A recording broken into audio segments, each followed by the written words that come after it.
menjadi dasar khotbah pada hari Minggu ini terambil dari Maleakhi pasal yang ketiga. Mari kita sama-sama buka Alkitab kita.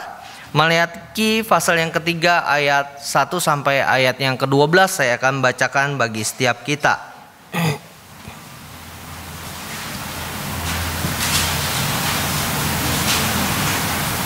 Maleakhi pasal yang ketiga ayat 1 sampai 12. Lihat, aku menyuruh utusanku supaya ia mempersiapkan jalan di hadapanku. Dengan mendadak Tuhan yang kamu cari itu akan masuk ke baitnya. Malaikat perjanjian yang kamu kehendaki itu, sesungguhnya ia datang, firman Tuhan semesta alam. Siapakah yang dapat tahan akan hari penghakiman, akan hari kedatangannya? Dan siapakah yang dapat tetap berdiri apabila ia menampakkan diri? Sebab ia seperti api tukang pemurni logam, dan seperti sabun tukang penatu. Ia akan duduk seperti orang yang memurnikan dan mentahirkan perak. Dan ia mentahirkan orang Lewi, menyucikan mereka seperti emas dan seperti perak, supaya mereka menjadi orang-orang yang mempersembahkan kurban yang benar kepada Tuhan.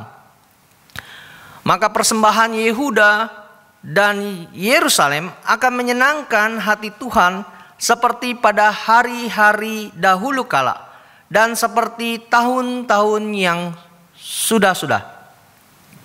Aku akan mendekati kamu untuk menghakimi dan akan segera menjadi saksi terhadap tukang-tukang sihir, orang-orang berzina dan orang-orang bersumpah dusta, dan terhadap orang-orang yang menindas orang upahan, janda dan anak piatu, dan yang mendesak ke samping orang asing, dengan tidak takut kepadaku, firman Tuhan semesta alam. Bahwasanya aku tidak berubah dan kamu, Bani Yakub, tidak akan lenyap. Sejak zaman nenek moyangmu, kamu telah menyimpang dari ketetapanku dan tidak memeliharanya. Kembalilah kepadaku, maka aku akan kembali kepadamu, firman Tuhan semesta alam. Tetapi kamu berkata, dengan cara bagaimanakah kami harus kembali? Bolehkah manusia menipu Allah? Namun kamu menipu aku. Tetapi kamu berkata, dengan cara bagaimana kami menipu engkau? Mengenai persembahan persepuluhan dan persembahan khusus, kamu telah kena kutuk. Tetapi kamu masih menipu aku, iya kamu seluruh bangsa. Bawalah seluruh persembahan persepuluhan itu ke dalam rumah perbendaharaan, supaya ada persediaan makanan di rumahku, dan ujilah aku, firman Tuhan semesta alam. Apakah aku tidak membuka bagimu tingkap-tingkap langit dan mencurahkan berkat kepadamu sampai berkelimpahan? Aku akan menghardik bagimu belalang pelahap, supaya jangan dihabisinya hasil tanahmu, dan supaya jangan pohon anggur di padang tidak berbuah bagimu, firman Tuhan semesta alam. Maka segala bangsa akan menyebut kamu berbahagia, sebab kamu ini akan menjadi negeri kesukaan, firman Tuhan semesta alam.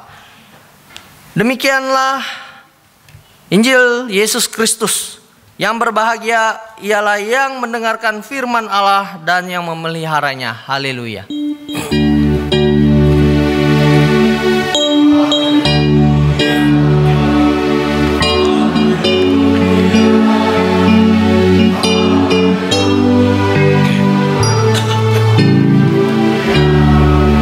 Bapak Ibu Saudara sekalian, ada banyak orang yang beranggapan bahwa kalau kita taat kepada Allah, maka Allah akan mengasihi, mencintai mereka. Dan sebaliknya, kalau mereka tidak taat, ya, maka Allah akan membenci mereka. Dengan kata lain, mereka beranggapan bahwa sikap Allah terhadap manusia itu bergantung pada manusia, ya. Ada orang yang beranggapan bahwa ayat yang ada di dalam 7b itu, ya, ayat 7 bagian yang kedua, ya, bagian kedua situ, kembalilah kepadaku, maka aku akan kembali kepadamu, firman Tuhan semesta alam. Ini dijadikan sebagai dasar bahwa memang Tuhan Allah itu tergantung kepada manusia. Tetapi perlu kita ingat saudara, bahwa ada banyak ayat-ayat di dalam Alkitab kita ini ditinjau dari sudut pandang manusia. Ayat 7 bagian yang kedua itu, ayat 7 bagian B itu adalah ayat yang semacam ini, saudara. Jadi ditinjau dari sudut pandang manusia. Ayat 7b adalah ayat yang meninjau dari pihak manusia, ya. Ayat seperti ini tidak memberikan gambaran yang lengkap, begitu ya, tidak utuh begitu. Karena kalau kita melihat ayat 7b saja, maka kita perlu bertanya, bisakah manusia dengan kekuatan dirinya sendiri, dengan kemauannya sendiri, bisa kembali kepada Allah? Coba tanya kanan kirinya, bisa nggak manusia dengan kekuatannya sendiri, dengan kemauannya sendiri datang kepada Allah?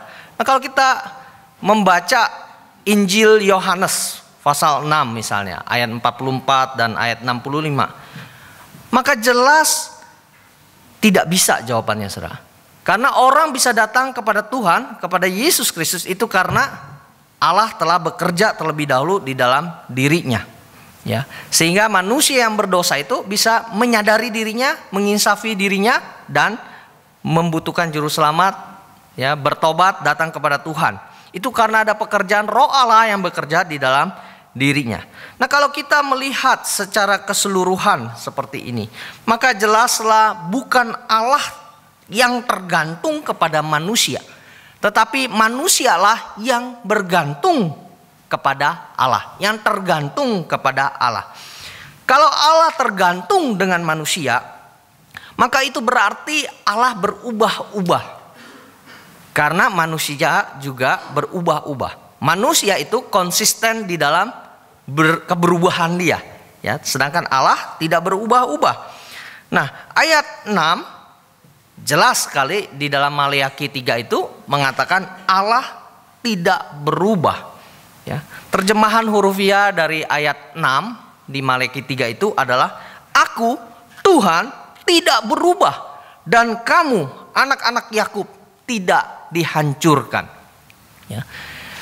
Kata Tuhan di dalam bahasa Ibraninya, ya, adalah Yahweh atau Yehovah, karena hanya ditulis dalam 4 suku kata. Jadi kadang-kadang dibaca Yahweh atau Yehovah.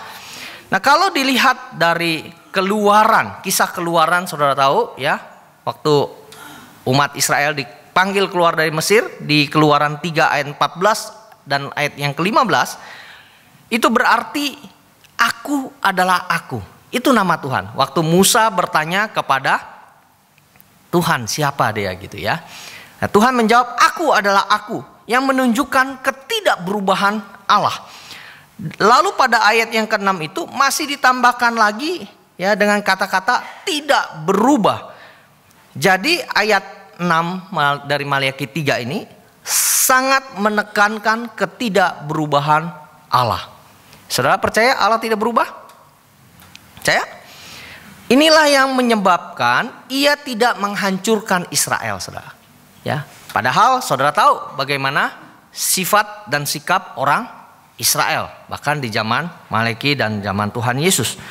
Nah, ayat 6 ini sebenarnya ada satu kata yang seharusnya tidak ada, yaitu kata akan.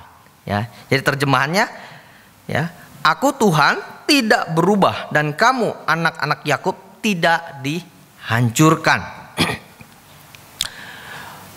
Allah mempunyai rencana, maksud tujuan dengan Israel, umat Israel, yaitu rencana tentang juru selamat, Bapak Ibu Saudara sekalian, yaitu tentang Mesias yang diurapi itu. Karena itu ia memilih Israel sebagai bangsa, umat pilihan yang Ia kasihi. Tetapi Israel terus-menerus menyeleweng dan hidup dalam dosa. Kalau saudara perhatikan Maleakhi 3 ayat 7a, ayat 7 bagian awal itu menunjukkan Israel yang terus-menerus menyeleweng hidup di dalam dosa. Lalu apakah Allah berubah pikiran dan mengubah rencananya dengan memusnahkan Israel dan lalu memilih bangsa lain? Tidak, saudara. Allah dan rencananya tidak berubah. Ia tidak memusnahkan Israel. Allah memang tidak menghancurkan umat Israel, tetapi Allah tidak membiarkan mereka terus hidup dalam dosa. Lalu apa yang Dia lakukan? Apa yang Ia lakukan? Ia menegur mereka dari dosa mereka dan memanggil mereka untuk kembali kepadanya. Artinya apa? Supaya mereka bertobat, saudara. Ayat yang ke-7. Tetapi Israel ternyata tidak sadar akan dosanya. Orang yang sudah lama ada di dalam dosanya seringkali menjadi begitu tumpul hatinya atau kebas hati nuraninya, sehingga ia tidak sadar akan dosanya. Ini menyebabkan Allah melakukan hal yang kedua. Allah menunjukkan dosa tertentu yang Ia kehendaki agar Israel bertobat. Maka Allah menegur dengan keras. Di ayat yang ke-8 kita perhatikan, saudara. Dosa mereka itu adalah apa, saudara? Kalau kita perhatikan di ayat 8. Apa dosa Israel di zaman Maleakhi, saudara? Di ayat 8, yaitu berkaitan dengan persembahan persepuluhan, saudara, dan persembahan khusus. Bicara tentang persembahan khusus terlebih dahulu, kata Ibraninya, dari kata bahasa Ibraninya, maka bisa diketahui yang dimaksud dengan persembahan khusus ini adalah persembahan seperti di dalam Keluaran 29. Atau ayat 27 dan 28, atau di Imamat 7 ayat 14, ayat 30 pasal 3 ayat 31 sampai 34. Pada waktu mereka memberikan persembahan tertentu, maka sebagian dari binatang yang dipersembahkan itu harus diberikan kepada imam atau orang Lewi. Dosa mereka adalah mereka tidak melakukan yang diperintahkan di dalam Taurat Musa ini. Jadi mereka tidak melakukan nih. Nah, untuk zaman kita sekarang ini, persembahan khusus seperti ini sudah tidak ada lagi, saudara.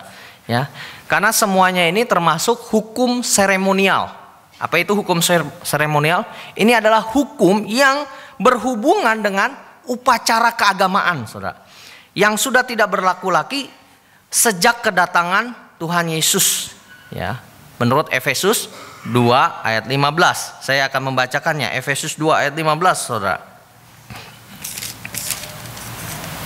Efesus 2 ayat 15 berkata demikian.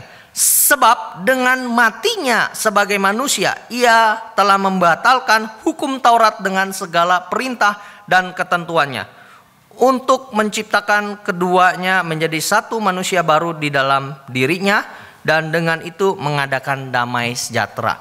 Jadi hukum seremonial nih, hukum yang berkaitan upacara keyahudian nih sudah tidak berlaku lagi. Maka saudara tidak datang ke gereja membawa ternak atau persembahan untuk dipotong, dikorbankan, dibakar di hadapan Tuhan, bukan? Nah, kita masuk sekarang kepada persembahan persepuluhan. Ini adalah persembahan yang harus diberikan kepada Tuhan, yang terdiri dari 10% penghasilan kita, saudara.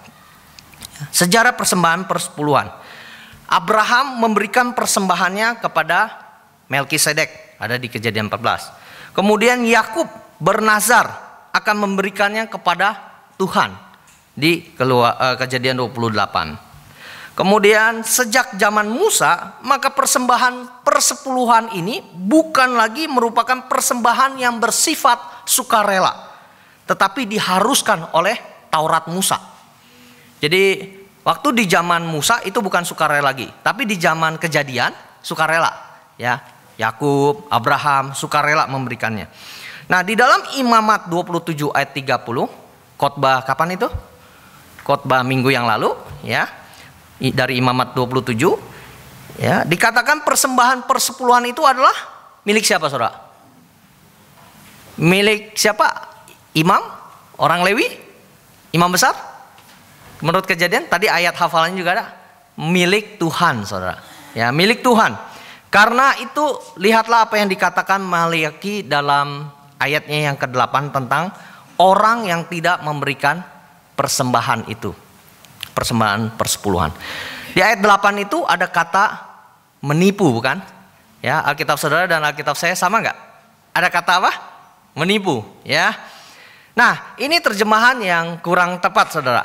Kata Ibraninya hanya digunakan di dua tempat di dalam perjanjian lama, kata Ibrani ini. Yaitu di Maliaki 3 ayat 8 dan satu lagi itu di Amsal 22 ayat 23, di mana kata itu diterjemahkan merampas sebenarnya.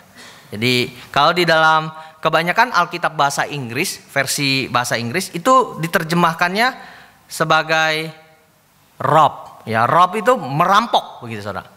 Ya. Nah, ini jelas merupakan terjemahan yang lebih tepat untuk ayat 8. Ya.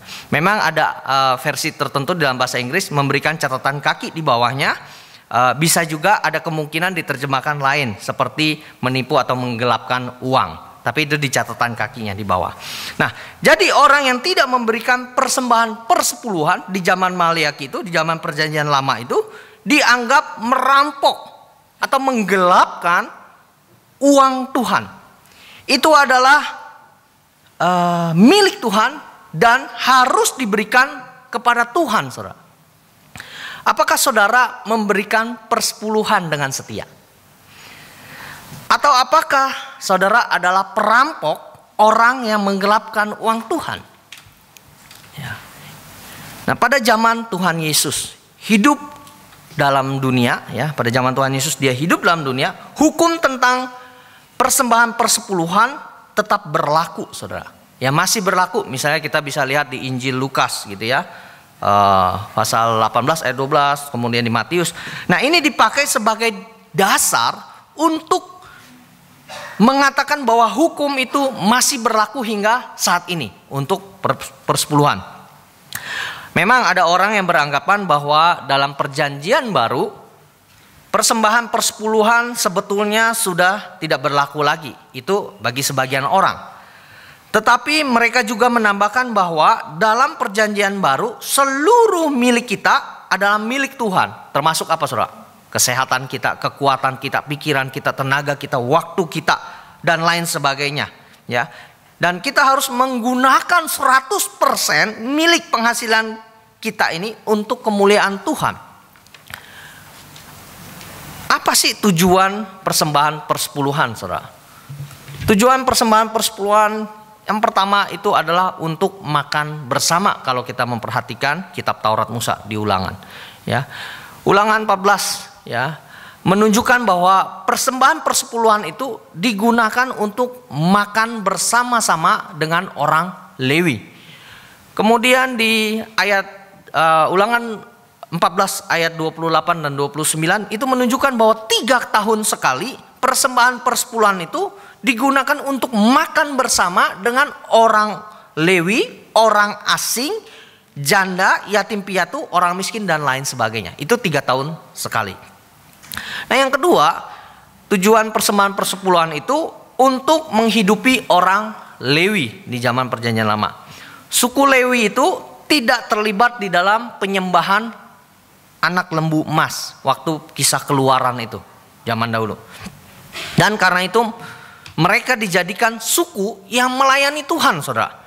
Pada waktu Israel masuk Kanaan, suku Lewi tidak mendapat pembagian tanah.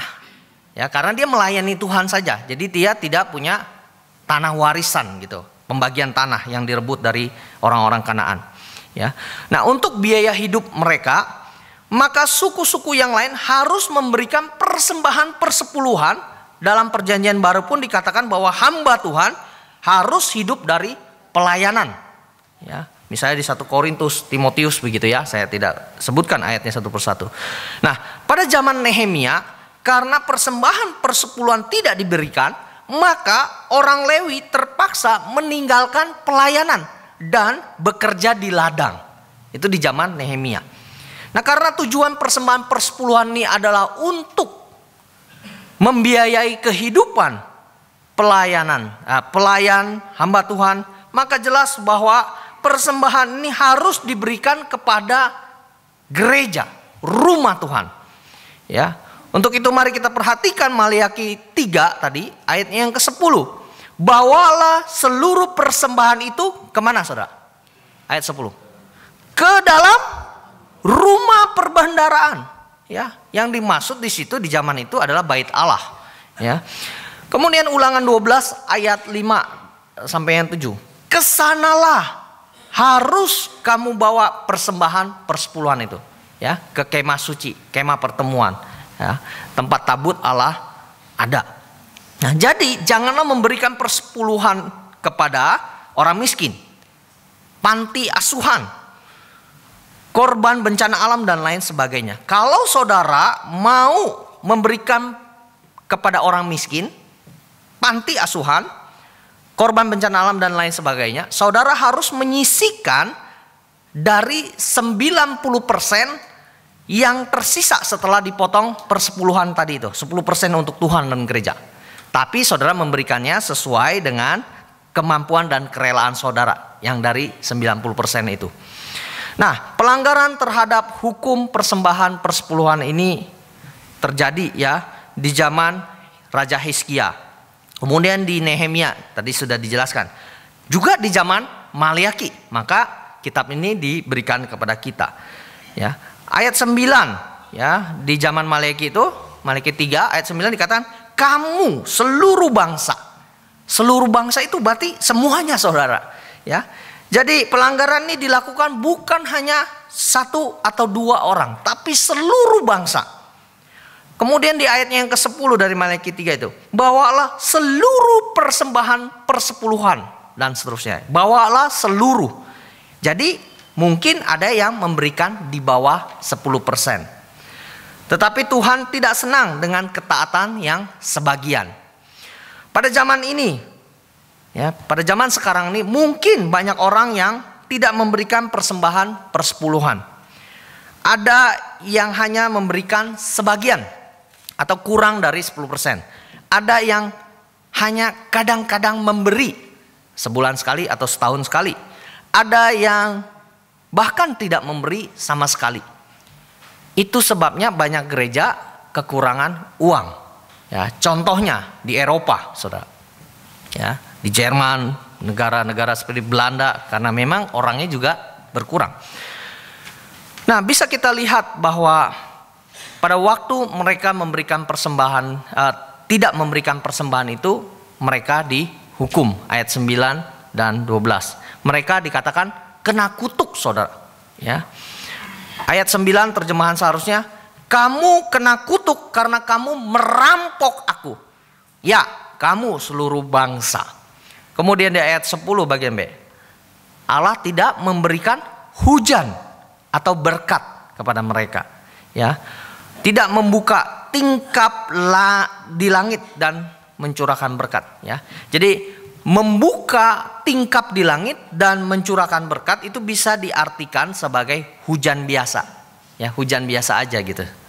Ya, perlu diingat bahwa banyak dari orang Israel itu pekerjaannya adalah petani dan gembala ternak yang pekerjaannya sangat bergantung pada hujan, saudara. Nah, dengan demikian kalau Tuhan menahan hujan, maka itu sama dengan menahan berkat Tuhan atas pekerjaan mereka. Ya, Allah memberi belalang yang merusak panen, dan Allah tidak memberikan buah pada pohon anggur mereka di ayat yang ke-11, saudara. Ya, jadi Allah bukan hanya menghentikan berkatnya, tetapi bahkan memberikan bencana yang menghancurkan penghasilan mereka. Nah, terhadap ajaran ini mungkin saudara bertanya-tanya, mengapa banyak orang kafir yang tidak memberikan persepuluhan, toh tetap bisa kaya? Jawabannya adalah Allah tidak menghajar orang-orang yang bukan anak-anaknya, yang bukan umat pilihan, dia tidak hajar memang. Ya, tapi mereka akan mendapatkan hukuman di neraka pada akhirnya nanti. Nah, kalau Israel mau bertobat, maka Allah berjanji akan memberkati mereka. Ia akan memberi hujan berkat, ayat 10. Ia akan menyingkirkan belalang dan memberi buah pada pohon anggur mereka, ayat 11. Nah, dari bagian ini ada beberapa hal yang bisa kita bahas, saudara. Ya.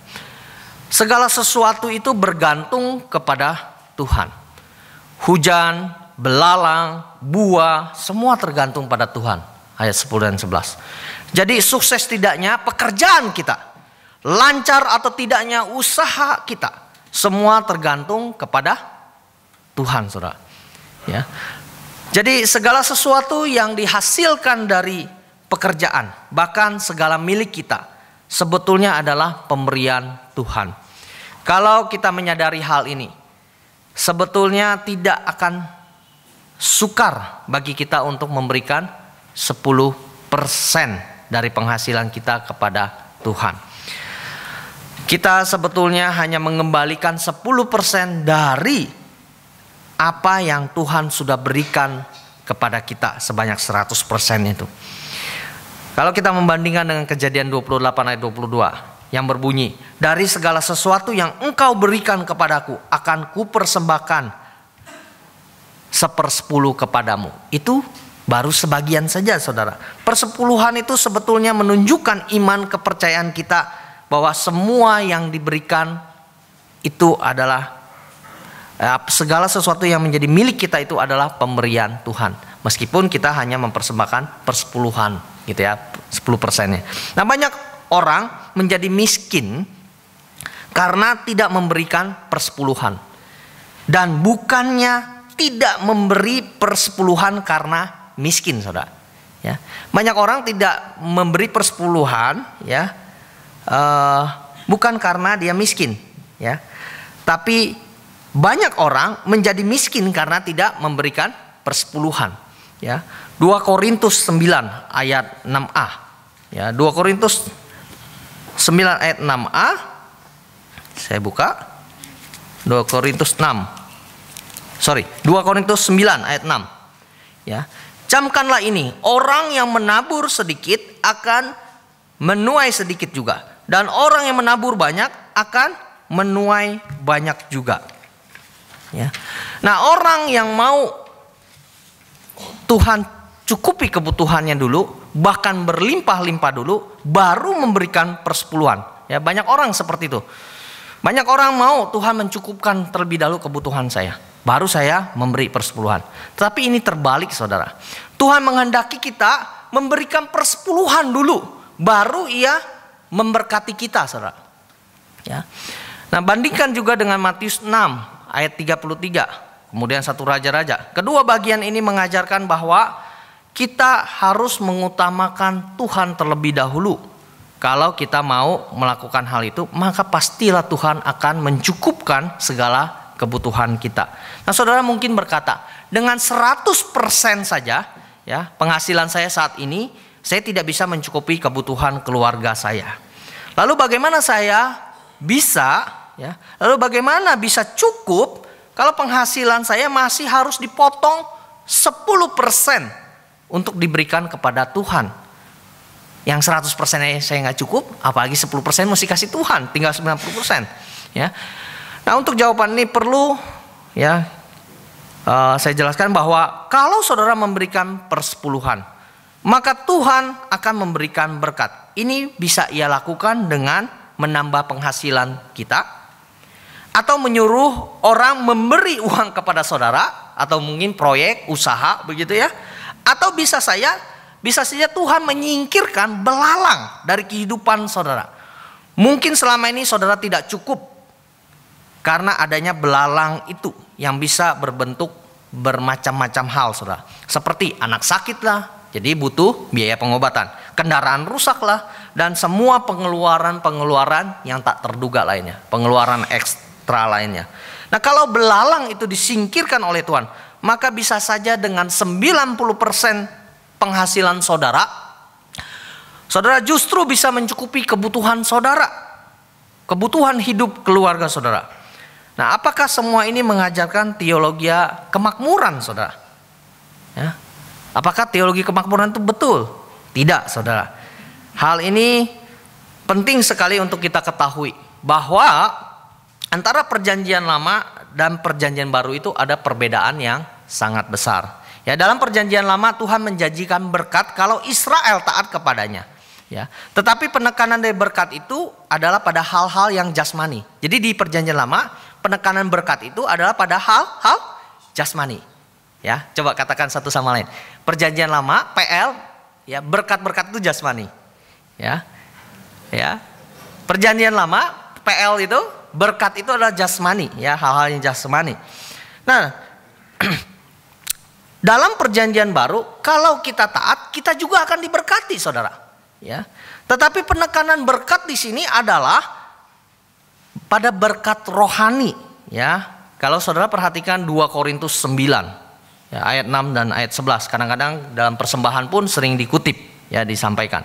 Nah, kalau kita hanya membaca 2 Korintus 9 ayat 6 saja, maka kita mungkin akan menarik kesimpulan bahwa orang yang memberi banyak persembahan juga akan menuai banyak uang, saudara. Ya, tetapi kalau coba kita baca terus ya. Orang yang memberi banyak, menabur banyak kan menuai banyak, memberi sedikit kan menuai sedikit. Ya, kalau cuman ayat itu aja berhenti di situ seolah-olah benar sebagian. Ya, tapi kalau kita teruskan di ayat yang ke-8-nya dari 2 Korintus 9 itu, maka ayat itu menyebut mereka berkelimpahan dalam segala kebajikan, saudara. Kebajikan, bukan uang. Ya. Nah, 2 Korintus 9 ayat yang ke-10 mengatakan bahwa Allah melipat gandakan dan menumbuhkan buah-buah kebenaran. Kebajikan, buah-buah kebenaran. Kemudian di ayat 11, kamu akan diperkaya dalam segala macam kemurahan hati. Ya. Nah, ini semua jelas menunjukkan pada berkat-berkat rohani, bukan saja jasmani seperti di perjanjian lama. Ya. Bagaimana dengan berkat jasmani dalam perjanjian baru? Nah, apakah Tuhan menjanjikan kekayaan? Menurut saudara Tuhan menjanjikan kekayaan sebagaimana yang diajarkan di gereja-gereja yang mempromosikan teologi kemakmuran? Menurut saudara gimana?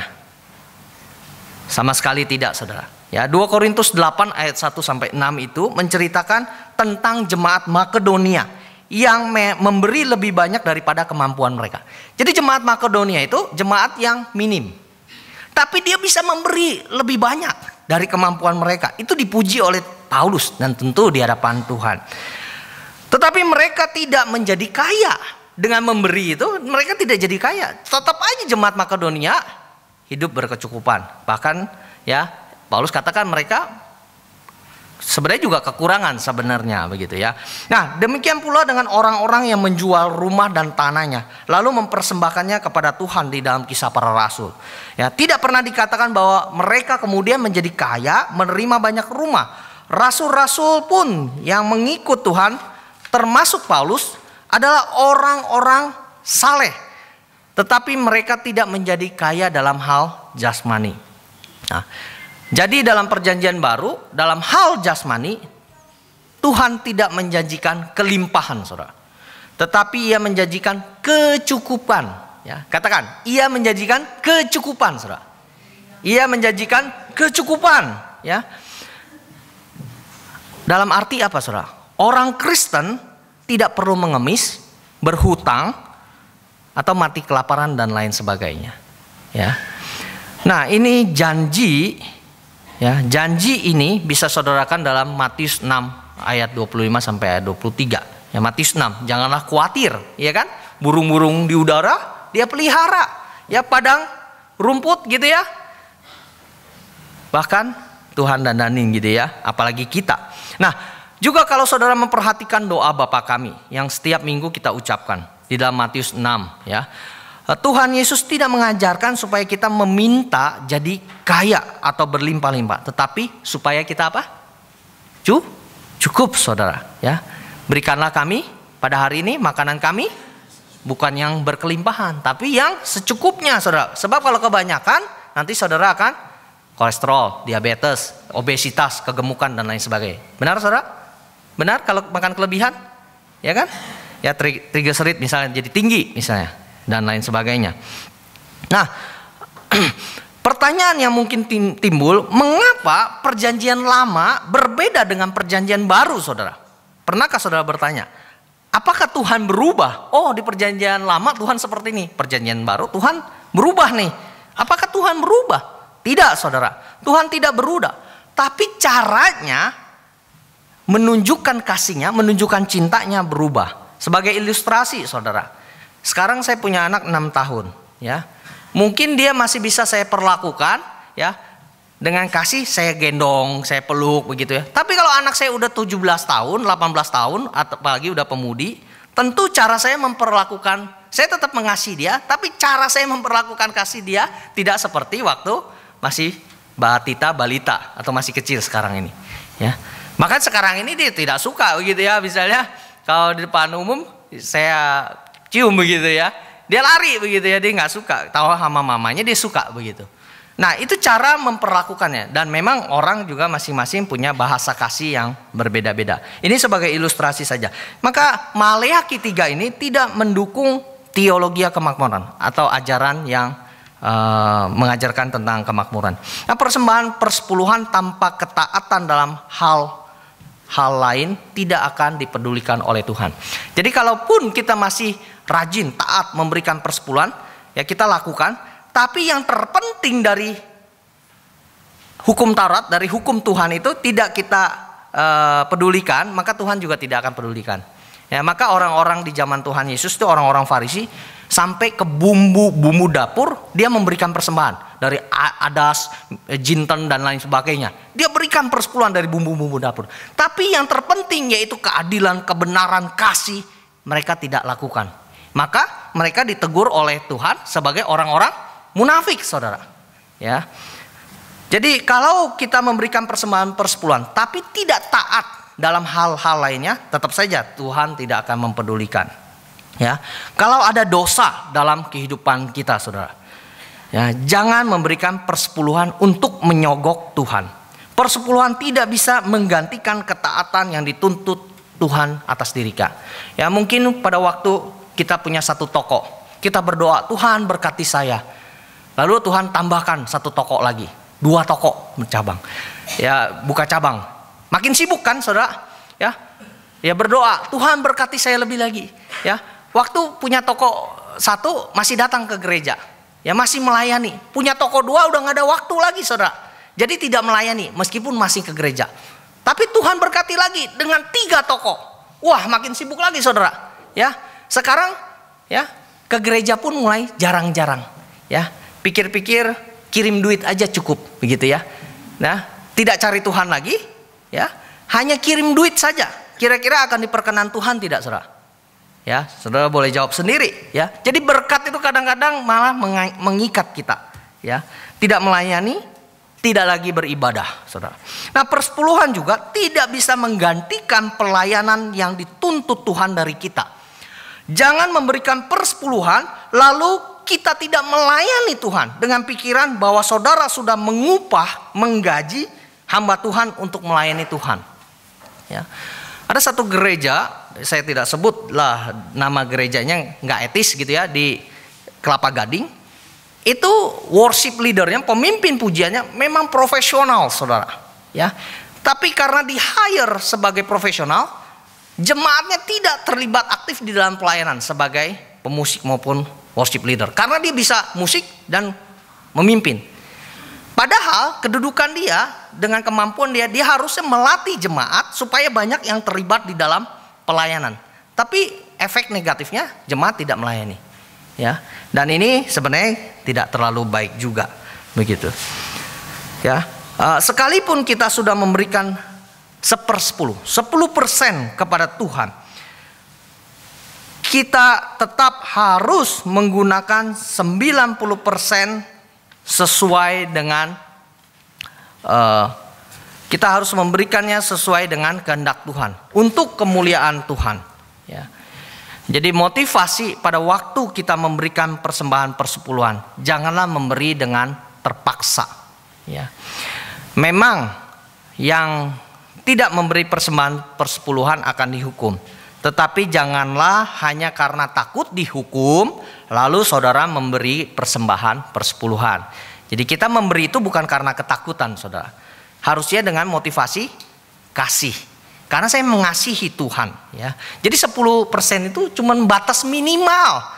Ya, batas minimal tuh batas bawah begitu, tarif bawah kira-kira gitu ya. Nah, jangan memberi dengan pamrih supaya Tuhan membalas saya secara berlimpah. Jadi ada udang di balik empek ya, di balik batu gitu ya. Memberi teri dapatnya ikan tenggiri, memberi ikan tenggiri dapat ikan paus. Jangan begitu cara berpikirnya, saudara. Itu ada pamrih gitu ya. Ya, memang orang memberi persepuluhan akan diberkati Tuhan dengan segala kecukupan. Tetapi jangan memberi dengan tujuan supaya kita diberkati lebih banyak lagi gitu secara materi. Ya, kalau kita memberi persembahan persepuluhan dengan jiwa dagang, bisnis seperti ini, jangan berharap bahwa Tuhan akan memberkati kita. Kalau toh ada berkat, mungkin datangnya dari yang lain atau setan. Berikan persembahan persepuluhan karena kita mencintai, mengasihi Tuhan. Berikan dengan hati yang rela, sukacita. Berikan dengan tujuan supaya Tuhan dipermuliakan. Nah, sesungguhnya saudara, segala jenis persembahan adalah untuk Tuhan. Persembahan yang diberikan kepada organisasi atau lembaga gereja, ya, itu pun kita hayati untuk Allah. Sebab dalam penghayatan kita sebagai gerejanya, kita diajak Allah untuk menjadi rekan, mitra kerja Allah, menjadi mitranya, ikut serta dalam mengerjakan misi Allah bagi dunia ini. Setiap orang percaya dalam dan melalui karya hidupnya dipanggil juga untuk ikut serta, ya, mengerjakan misi Allah bagi dunia ini. Oleh sebab itu, memberikan persembahan persepuluhan melalui gereja itu adalah tanda kita ikut serta mengerjakan misi Allah demi perkembangan, perluasan, kemajuan kerajaan Allah di dalam dunia. Maukah kita melakukan hal itu, saudara? Coba tanya kanan kirinya, mau nggak kita melakukan hal itu, saudara? Ya, sehingga GKI Jatinegara tetap dipakai oleh Tuhan di tengah-tengah pusat kota untuk menjadi berkat bagi lingkungan sekitarnya. Karena ada kontribusi dari saudara sekalian. Bukan hanya di dalam memberikan persepuluhan, tetapi juga tenaga, waktu, energi, kekuatan, talenta. Bukannya dikubur di dalam tanah. Dikasih 1 talenta dikubur. Ya, nanti Tuhan tuntut loh pertanggungjawabannya. Tapi kita mau kembangkan apa yang sudah Tuhan berikan bagi setiap kita. Kita masuk di dalam waktu hening.